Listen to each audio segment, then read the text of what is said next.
Hello and welcome to another class with Sanchez. Today's lesson is 26-2. And I kid you not, this is the third time I'm recording this video.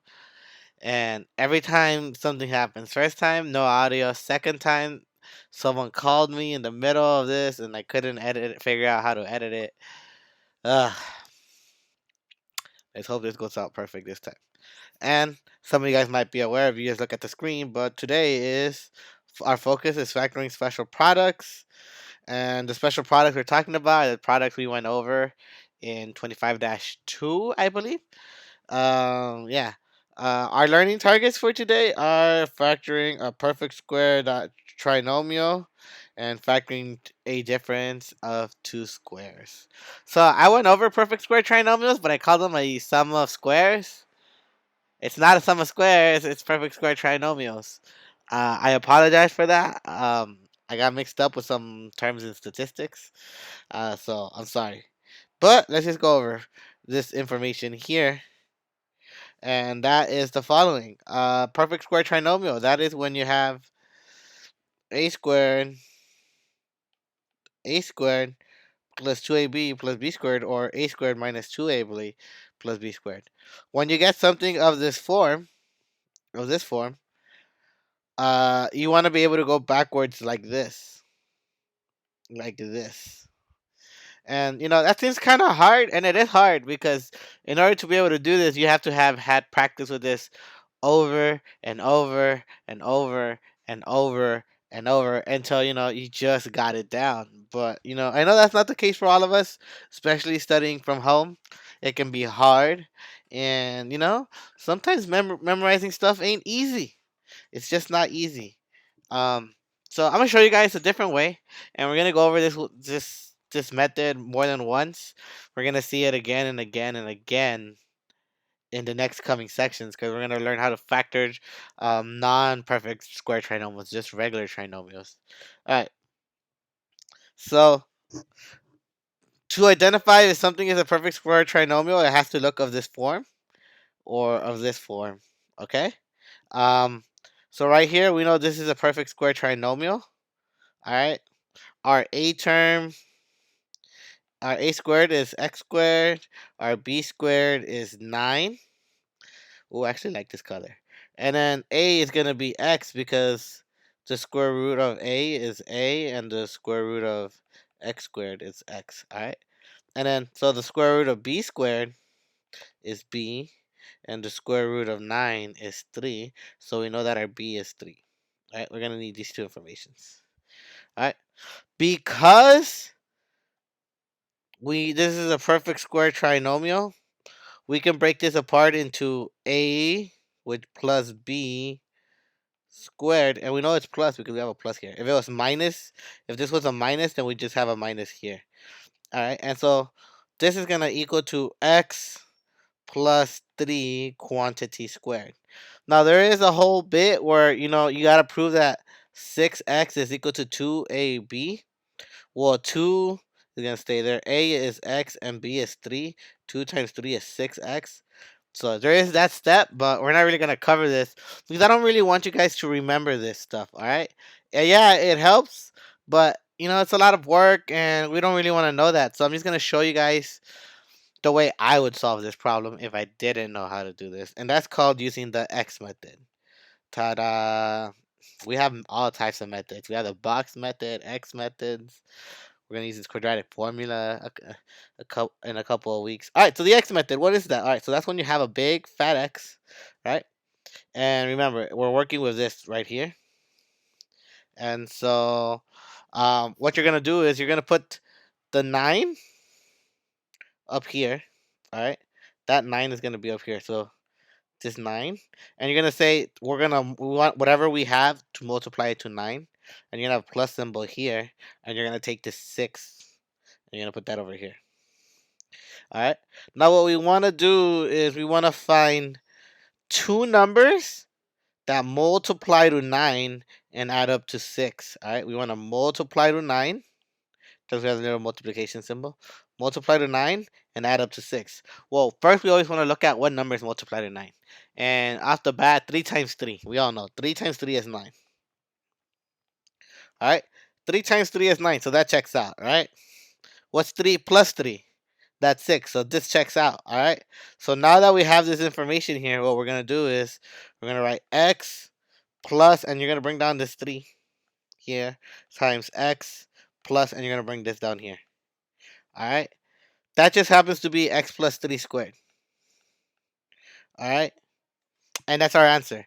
And you know we're correct because if you were to FOIL this out, if you were to FOIL this part right here out, we'll end up back over here, okay? So, yeah, that's how we do it. And we're going to practice some more, all right? So we have our second example, and we're just going to zoom in right here because, who doesn't like zooming in? And we're going to go straight into this problem, right? We want to know what numbers. We'll draw a little x. Remember our x? We want to multiply to 16. So multiply to 16. And we want to add to 8. So what two numbers multiply to 16? Some of you guys might say 8 times 2. Well, 8 times 2 is 16. That checks out. But 8 plus 2 is 10. So it doesn't work. We can't use these numbers. All right? But we can use other factors. All right? We're going to multiply to 16 again and add up to 8. Let's think. 16, 16. 4 times 4, right? We know that works. And, I'm faking it. I know 4 times 4 works. All right, so 4 times 4, that's 16. That checks out. And then 4 plus 4 is 8. So you're going to do the same thing. You're going to do x, and then you're going to bring down this plus 4 down here. You're going to do x plus, and then you bring this down. And the cool thing is this method works regardless if it's a perfect square trinomial or not, all right? This is just a method that I want you guys to practice and get more comfortable with, all right? If you can recognize the pattern, great. If you can't, well, we'll work on it, all right? You just got to have more practice. So let's just go over to our next example, and it's probably our last example. All right, so now there's a difference between this problem, and that's we have this negative sign. What? What are we going to do with a negative? Mister, you haven't taught us that. Well, I know. Let me finish talking, okay? So, we're going to draw a big X, right? Because that's how we do. That's how we do in this class. All right? And we're going to still multiply to 25. So, we're going to multiply to 25. And we want to add up to negative 10. Oh, I put the X, but it's just negative 10. So we want to add up to negative 10. Well, off the bat, what multiplies to 25? 25 is positive, and 25 is a perfect square. 5 times 5. 5 times 5 is 25. Yeah, that works out. But 5 plus 5 is not negative 10, right? So this doesn't work. This doesn't work. What, mister? What are you talking about? Nothing else multiplies to 25. 25 and 1, but 25 plus 1 is 26. It's not going to work. Well, relax, guys. Relax. Sanchez got y'all. I got y'all. I got this. You know how I got this? Because you forget. You guys forget something. And we have negative 10 here, right? You guys forget that negative times negative is positive, right? So negative 5 times negative 5. That works out. Negative 5 times negative 5, positive 25. Negative 5 plus negative 5, positive 10. Yeah, this works. So what we're going to write is x, and you're going to put minus 5 this time, times x, and you're going to do minus 5 again. All right, and that's our answer. Or you could write it like this, x minus 5 squared. You're like, nah, I don't like writing the same thing twice. Same thing.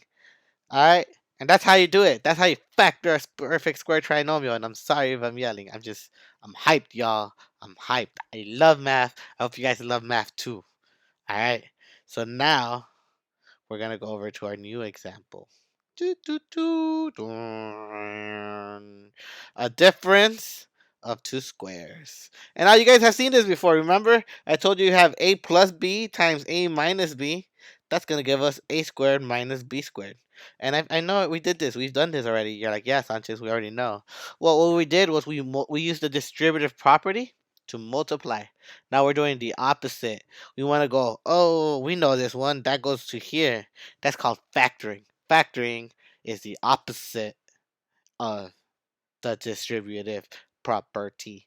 And I know, letters, you're like, Mister, we don't really get the letters. Just show us with numbers, Mister. We want to see numbers. We don't want to see letters. All right, I'll show you guys. We're going to go straight to this example. X squared minus 9. All right. Now, this is a matter of recognizing what your a squared and your b squared is. All right. So, a squared here, that's x squared. If you take the square root of both sides, that's going to equal a is equal to x. All right. Same thing over here. Your b squared is 9. You're going to take the square root of both sides. That's going to give us b is equal to 3. What is this? This is a squared minus b squared. That's going to turn to a plus b times a minus b, right? So what's our a here? A is x.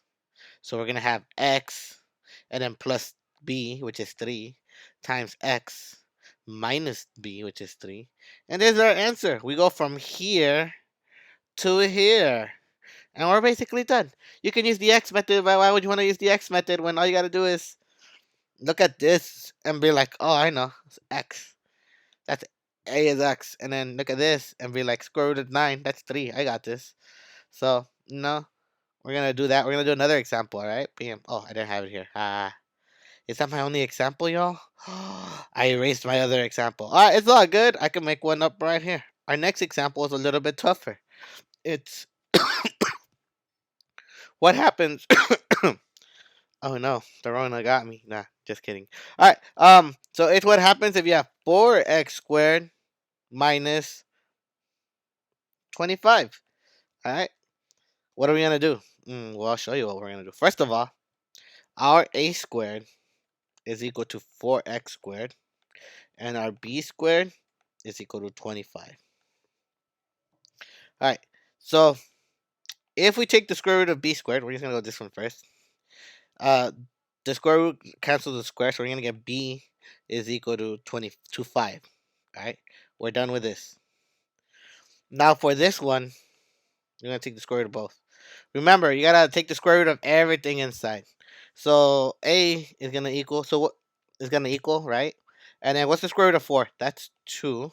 What's the square root of x squared? That's x. So we now have our a and our b.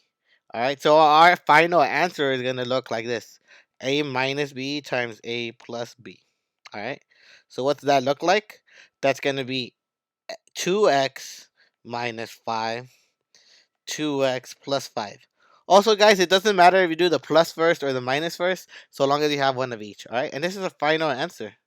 This is our factored form. All right. And that's how you do it. Don't really bother remembering the patterns. Honestly, the patterns are something you pick up the more and more you do it. All right. I'm going to show you guys one more example.